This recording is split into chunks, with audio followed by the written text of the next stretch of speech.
ప్రియులారా, ప్రార్థన చేసుకుందాం. పరిశుద్ధుడా, మీకే వందనాలు, స్తోత్రాలు. ఈ ప్రాతకాల ఆరాధనలో ప్రవేశించిన నాయన కుటుంబాలు, వారి బిడ్డలను నాయన మీరు ఆశీర్వదించండి.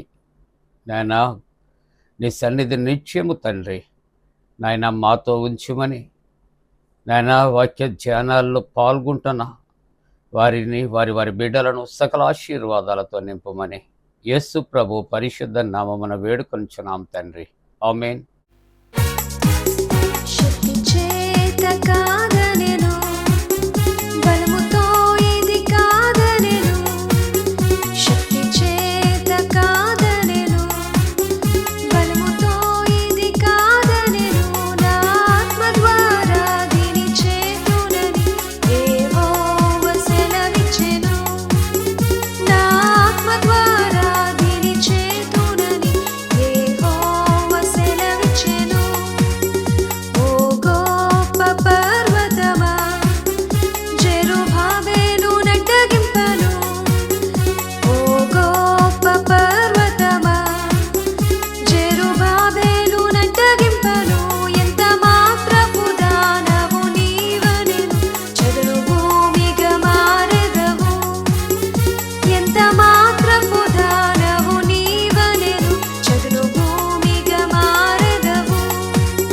శక్తి చేత కాదనెను, బలముతో ఇది కాదనెను. శక్తి చేత కాదనెను, బలముతో ఇది కాదనెను. నా ఆత్మ ద్వారా దీని చేతునని యెహోవా సెలవిచ్చెను. నా ఆత్మ ద్వారా దీని చేతునని యెహోవా సెలవిచ్చెను. ఓ ఇశ్రాయేలు విను, నీ భాగ్యమెంతో గొప్పది. ఓ ఇశ్రాయేలు విను, నీ భాగ్యమెంత గొప్పది. యెహోవా రక్షించిన నిన్ను పోలిన వారెవరు? యెహోవా రక్షించిన నిన్ను పోలిన వారెవరు? శక్తి చేత కాదనెను, బలముతో ఇది కాదనెను. శక్తి చేత కాదనెను, బలముతో ఇది కాదనెను. నా ఆత్మ ద్వారా దీని చేతునని యెహోవా సెలవిచ్చెను. నా ఆత్మ ద్వారా దీని చేతునని యెహోవా సెలవిచ్చెను. ప్రియులారా, ప్రభు పేరిట మీకు శుభాలు తెలియజేస్తూ ఉన్నా.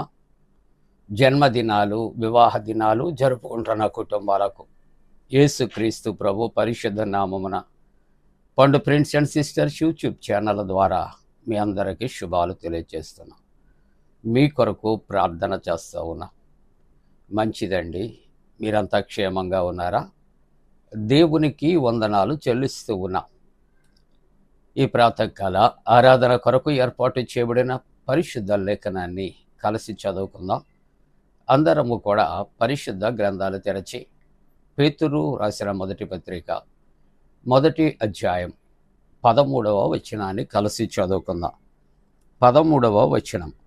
కాబట్టి మీ మనస్సు అను నడుము కొట్టుకొని నిబ్బరమైన బుద్ధి గలవారై యేసుక్రీస్తు ప్రత్యక్షమైనప్పుడు మీకు తేబడు కృప విషయమై సంపూర్ణ నిరీక్షణ కలిగి ఉండుడి. ప్రియులారా, మరి నిన్నటి దినము మనము ఈ యొక్క వాక్యాన్ని కలిసి ధ్యానం చేశాం. ఈ దినము కూడా మనము ఎటువంటి మనస్సు కలిగి ఉండాలి అనే అంశాన్ని మనం ధ్యానం చేస్తున్నాం. నిన్నటి దినము కొన్ని విధములు లేక కొన్ని రకములు అయినటువంటి మనస్సులు పరిశుద్ధ గ్రంథము నుండి ధ్యానం చేశాం.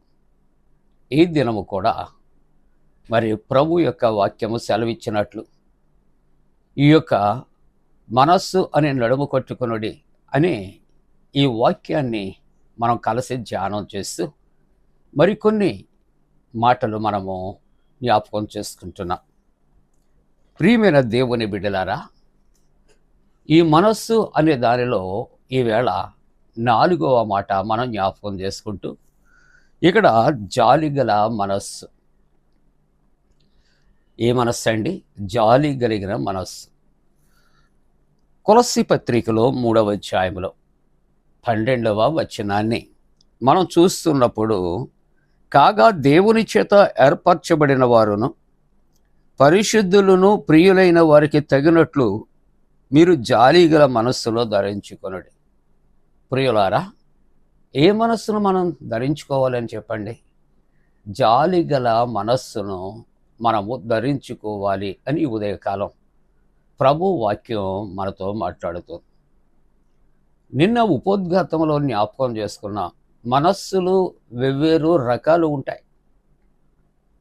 కానీ ఆ మనస్సులు కాదు, కానీ ఇక్కడ ప్రభు సెలవిచ్చినటువంటి రీతిలలో మనము ఈ యొక్క మనస్సులు మనము కలిగి ఉండాలి. వాటిలో ఈవేళ జాలి కలిగినటువంటి మనస్సు అని దేవుని యొక్క వాక్యము సెలవిస్తూ ఉంటుంది. ఉదాహరణకు జాలి కలిగిన మనస్సు ఆలోచన చేద్దాం. లూకాసు వార్తలో 10వ అధ్యాయంలో మనం 34వ వచనంలో మనం చూస్తూ ఉన్నప్పుడు ఇక్కడ గుడ్ సమరిటన్, మంచి సమరయుని కథనం పై వచనాల నుండి కూడా మనం చదువుకుంటున్నప్పుడు మనకు అర్థమవుతున్నది. ఒక వ్యక్తి యెరూషలేము నుండి యెరికోకు దిగి వెళ్ళిపోతున్నాడు. అతడు దొంగల చేత కొట్టబడ్డాడు. తన దగ్గర ఉన్నటువంటి ఆ దుస్తులు ఉన్నటువంటివి వాటిని దొంగలు దోచుకున్నారు అని పరిశుద్ధ గ్రంథంలో సెలవిస్తున్నారు.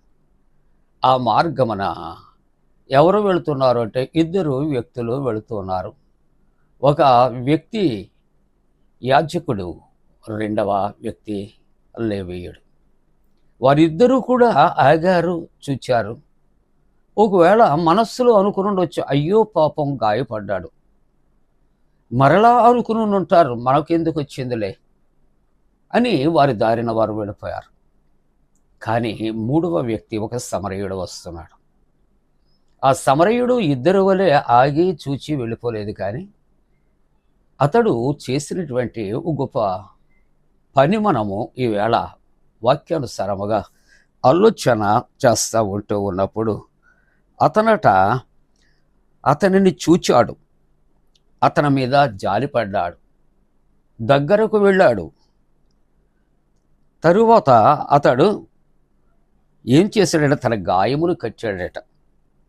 తన వాహనం మీద ఆయన్ని ఎక్కించుకుని ఒక పూటకూళ్ళ వారి ఇంటికి అతనిని తీసుకుని పోయి అక్కడ పరామర్శించాడు.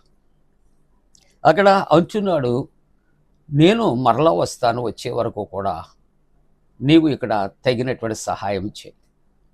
నేను మరలా వచ్చి నీకు నేను ఇవ్వవలసినది నేను ఇస్తానని 2 నాణ్యాలు ఇచ్చినట్లుగా చూస్తాను. మొదటి వ్యక్తి యాజకుడు, 2వ వ్యక్తి లేవీయుడు పరిచర్యలో ఉన్నారు, కానీ పరిచర్య ధర్మాన్ని మర్చిపోయారు.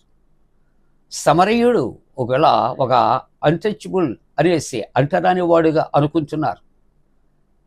సమరయ మీదుగా వెళ్ళారు, సమరయులతో సాంగత్యం చేయరు. కానీ అటువంటి వ్యక్తి ఈ దినాన్న ప్రభు మనసు కలిగి ఒక మంచి మాదిరిని చూపెట్టాడు. కాబట్టి వీళ్ళ వాక్యములో జాలిగల మనస్సు ఎవరు కలిగి ఉన్నారంటే సమరయుడు కలిగి ఉన్నాడు. కనుక చెప్పండి, సమరయుని యొక్క మంచి టైటిల్ మంచి సమరయుడు, గుడ్ సమరిటన్. కాబట్టి జాలి కలిగినటువంటి మనస్సు మనము కలిగి ఉండాలి. 5వ మాట మనం జ్ఞాపకం చేసుకుంటున్నప్పుడు ఏక మనస్సు కలిగి ఉండాలి. ఏక మనస్సు. మనం కొంతమంది ఉన్నప్పుడు ఒక్కొక్కరు ఒక్కొక్క మనస్సు కాదు, అందరూ కూడా ఒకే విధమైన క్రీస్తు మనస్సు. అందరూ కూడా వారి చేయను ఉద్దేశించిన మంచి కార్యాల్లో ఏకీభవించాలి, కలిసి ప్రార్థన చేయాలి. ఏక మనస్సు. అపోస్తల కార్యాలు 1వ అధ్యాయంలో 14వ వచనంలో చూస్తూ ఉంటున్నప్పుడు, యేసు తల్లి అయినటువంటి మరియతో ఆయన సహోదరులను ఏక మనస్సుతో ఎడతెగక ప్రార్థించిరి. ప్రార్థన సహవాస ప్రార్థన అంటాం, లింక్ ప్రేయర్స్ అంటాం. ఈ లింక్ ప్రేయర్స్లో ఎవరికి వారు తోచినది కాదు, అందరూ కలిసి ఒకే విధమైన అంశం మీద వారు ఏక మనస్సుతో కలిసి ప్రార్థన చేయాలి అని చెప్పడానికి బెస్ట్ ఎగ్జాంపుల్ ఇక్కడ మనం చదువుకున్నాం. యేసు తల్లి అయిన మరియతో ఆయన సహోదరులను ఏక మనస్సుతో ఎడతెగక ప్రార్థించిరి అని దేవుని యొక్క వాక్యము సెలవిస్తున్నది.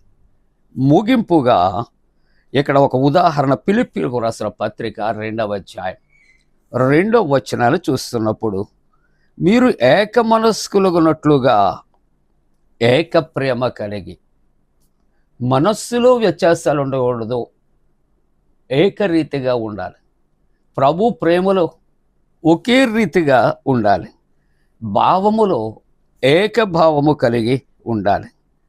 ఒక్క దాని యందే మనస్సు ఉంచాలి, అప్పుడు నా సంతోషము పరిపూర్ణము చేయవాడు అని దైవగ్రంథములో వ్రాయబడుతుంది. కాబట్టి ఉదయకాలము మరి యొక్క 3 మాటలు మనం జ్ఞాపకం చేసుకున్నాం.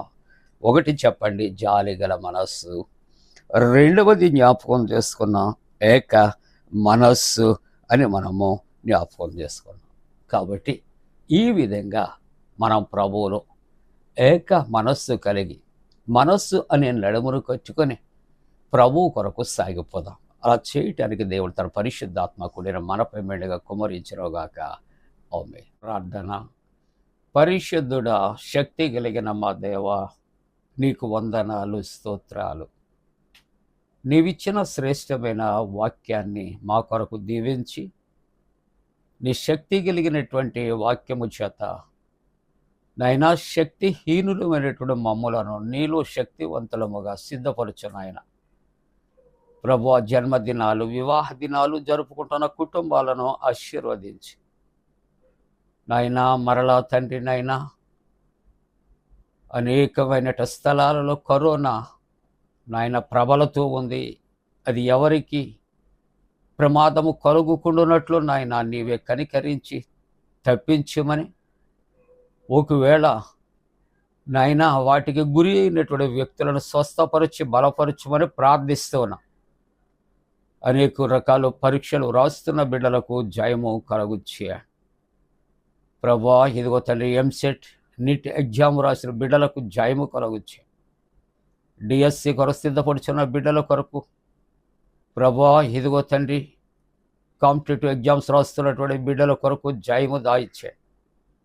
గర్భిణీ స్త్రీలు సుఖ ప్రసవ కొరకు, వివాహ వ్యవస్థలో ప్రవేశించే బిడ్డలు నాయన మంచి నా ప్రభా వివాహ వ్యవస్థలో వారు ప్రవేశించగలుగునట్లు, సంతానము కొరకు ఎదురు చూస్తున్న కుటుంబాలు సత్సంతానము కలుగుచ్చేయమని ప్రార్థిస్తూ, ఎండల యొక్క తీవ్రత దూరపరిచి ప్రకృతి వైపరీత్యాలు దూరపరచమని యేసు ప్రభు దివ్య నామమున వేడుకొనుచున్నాము తండ్రి. ఆమేన్. పరలోకమందున్న మా తండ్రి, నీ నామం పరిశుద్ధపరచబడునుగాక, నీ రాజ్యం వచ్చునుగాక, నీ చిత్తం పరలోకమందు నెరవేర్చినట్టు భూమి అందు నెరవేరునుగాక. మా దిన ఆహారం నేడు మాకు దయచే, మా ఎడల అపరాధం చేస్తున్న వారిని క్షమించిన ప్రకారముల అపరాధము క్షమించం, శోధనలోనికి తెక్క కీడు నుండి తప్పించం. రాజ్యము, శక్తియు, మహిమ నిరంతరము నీవే ఉన్నవి. ఆమేన్. మన పరమ తండ్రి అయిన దేవుని యొక్క ప్రేమయు, ప్రభు అయిన యేసుక్రీస్తు ప్రభు కృపయు, పరిశుద్ధాత్మ యొక్క అన్యోన్య సహవాసము, ఆరాధనలో ఏకీభవించిన ప్రతి కుటుంబానికి తోడుగుండి సంరక్షించి కాపాడునుగాక. ఆమేన్.